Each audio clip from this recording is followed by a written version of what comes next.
Akkam jirtan ijoollee nagaa keessanii har'a oduu durii yeeyyii kallee hoolaa uffate jedhu tokko isinii fideera. Obsaan na caqasaa. Bara durii yeroo tokko tikseewwan hundi hoolota isaanii of eeggannoodhaan eegaa turan. Sababa kanaaf yeeyyii waan nyaatu dhabee utuma asii fi achi deemaa jooruu mana tokko duba kallee hoolaa warri irraanfatee argate.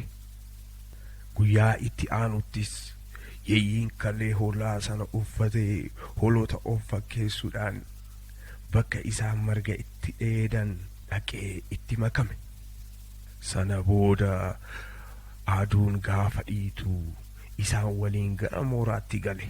Egaa gara manaa galee booda abbaan hoolotaa foon nyaachuu waan barbaadeef hoolaa qalatuu filachuudhaaf gara mooraa seenee yeeyyii kallee hoolaa uffate sana fudhatee waan hoolaa itti fakkaateef qalatee jedhama.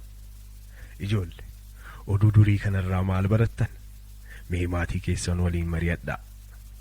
Gaaf biraa oduu durii bareedaa kan biraatiin haga walitti deebinutti nagaatti.